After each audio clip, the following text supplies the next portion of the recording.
We're going to host a media Q&A.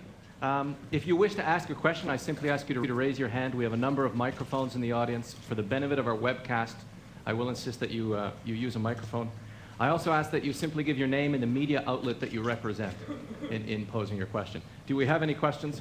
One right here. Microphone number 3, please. David Mayer from ZDNet UK. What's happening to Series 40? We haven't heard anything about that. And could you explicitly state what's going to happen to the OV portfolio? Yes, 2 great questions.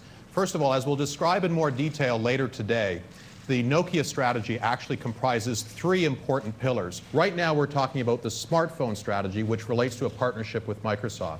The second pillar that we will talk about relates directly to our plans for the low end of the pricing portfolio and the evolution and increased investment we expect to make in Series 40 and successor capabilities in that area to aggressively compete in that space. And I'm sorry, your second question was? What's happening to the OV portal? OV portal, thank you.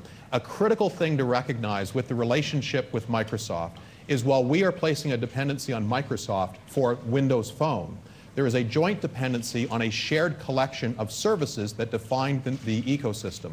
So the thing that's known as OV Portal today will be a critical contribution to that ecosystem. In particular, you will see Nokia emphasize mapping, location-based services, and various other things related to advertising in a local environment. At the same time that we will avail ourselves of services offered by Microsoft like Bing, like Ad Center for advertising, and a variety of others. So our capabilities and services will be part of this shared environment that represents the ecosystem that we're putting forward.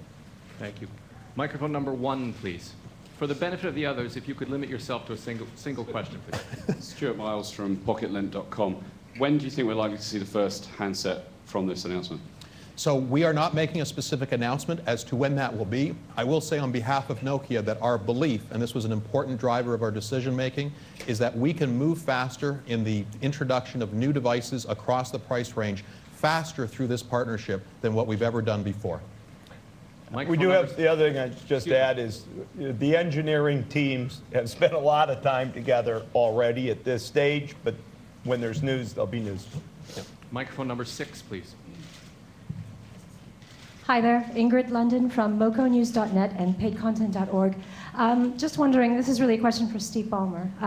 What happens with the other developers, handset makers already developing on Windows Phone 7? Does this become an exclusive partnership or something that won't be exclusive? It is not exclusive. There are things that we are doing with Nokia that are unique, and we're very excited about that. And Nokia, I know, has plans to do unique things on top of Windows Phone 7.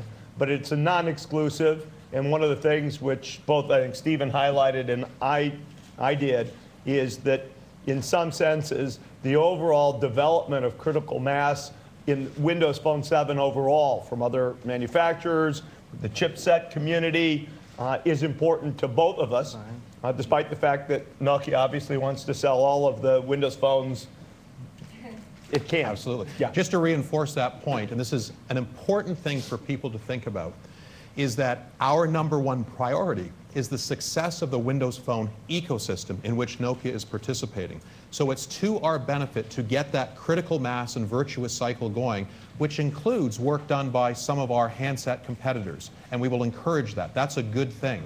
Now, at the same time, we have very clear plans that allow us to differentiate within the Windows Phone ecosystem, very much as a function of our unique relationship with Microsoft and, of course, the strong sources of innovation and engineering that we bring uniquely to Nokia. Microphone number 5, please. Thank you. David Murphy from Mobile Marketing Magazine. Question for Stephen Elop. Why Microsoft rather than Android, and how tough a call was that? Why Microsoft and not Android? Was that the question? Yes. Yeah, and how tough a decision was that? So what we assessed essentially is 3 options, and that was part of the process through which we've gone over the last few months. There was clearly the internal option that we considered MeeGo and Symbian and so forth, and both because of our concerns about how rapidly we could expand across the whole pricing continuum with MeeGo, combined with the concerns of whether we could quickly enough develop a third ecosystem without the help of a partner like Microsoft, those 2 things made that option concerning. It was absolutely concerning. We absolutely spent time with our colleagues at Google. We explored the opportunity with the Google ecosystem, and indeed, it's moving very quickly, it's gaining share. There's some attractive elements to it. However, our fundamental belief is that we would have difficulties differentiating within that ecosystem if we tipped over into the Android ecosystem and there was a sense that that was the dominant ecosystem at that point. The commoditization risk was very high. Prices, profits, everything being pushed down, value being moved out to Google essentially, which was concerning to us. So the Microsoft option represented to us the best opportunity to build and lead and fight through a new ecosystem that we take into the marketplace, remarkably complementary assets that in totality is going to offer consumers tremendous choice and a great option in the marketplace. Microphone number 3, please. Ben Rooney from the Wall Street Journal. I don't want to intrude on private grief, but no one's talked about the future of MeeGo or indeed Symbian. Yes. Is it now the ugly, unloved stepchild? I'll take that question. Great. So, first of all, it's important to listen to me as it relates to a key statement. Windows Phone is our primary smartphone platform. So that's the defining statement. What the implications of that to Symbian are this. We have over 200 million Symbian users out there today. We expect that as we transition through to Windows Phone, we'll ship 150 million or more Symbian devices in the months and indeed years to come. But it's a transition program. We have critical sources of engineering talent, insight, innovation on the Symbian team, and it is Symbian people today, literally today, who are working with Windows Phone technologies to advance those. So you see a transition program going on there. But clearly it's a transition from Symbian to Windows Phone as our primary smartphone strategy.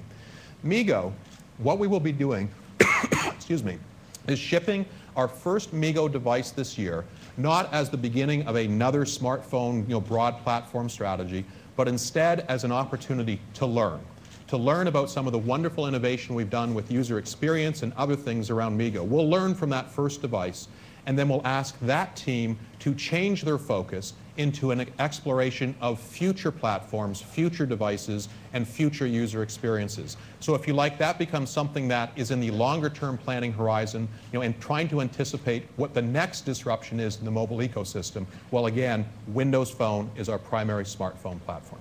Right. Microphone number 2, please. Kevin O'Brien with the New York Times Company. Could you discuss the business nature of your alliance? In particular, Microsoft charges license fees for its software. Will Nokia pay Microsoft now to use the Windows system? Yeah, I'll go first and let Steve comment on it. So first of all, it's important to understand that the relationship is not only about Windows Phone, but also about a range of other elements, including dependencies on mapping, navigation. In one direction, we have dependencies on search and others. So there's quite a bit of value moving through the whole environment. In that context, the agreement does respect the fact that Windows Phone is a royalty-bearing product, but it also